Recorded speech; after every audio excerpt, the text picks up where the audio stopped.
Cette année-là, la canicule mal anticipée avait fait 15 000 morts. Bon, tout autre chose, mais quand même un rapport avec la chaleur, on va parler d'un défilé de bikini.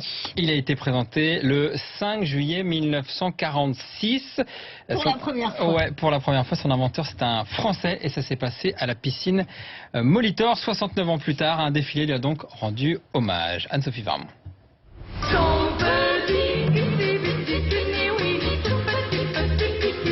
Tout petit, mais objet de gros scandales. Lors de son apparition en 1946, le bikini est loin de faire l'unanimité. Ce qui choque, c'est qu'il dévoile un peu trop la morphologie des femmes. C'était deux bouts de ficelle avec un petit peu de tissu. Et surtout, le plus scandaleux, c'est que ça montait le nombril. Pour la première fois, le nombril de la femme était dévoilé.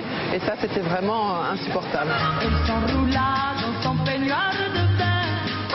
Jugé trop sexy, le bikini est interdit à la vente en Italie, en Espagne et en Belgique.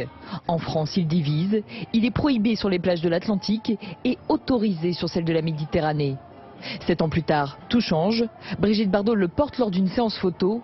Il devient alors un accessoire incontournable. C'est grâce à Brigitte Bardot qui, sur la plage du Carlton, lors du Festival de Cannes, a pu donc redorer l'image de marque du bikini et en faire une pièce aujourd'hui emblématique pour toutes les Françaises et même pour toutes les femmes dans le monde. Du haut de ses 69 ans, le bikini a donc encore de beaux jours devant lui.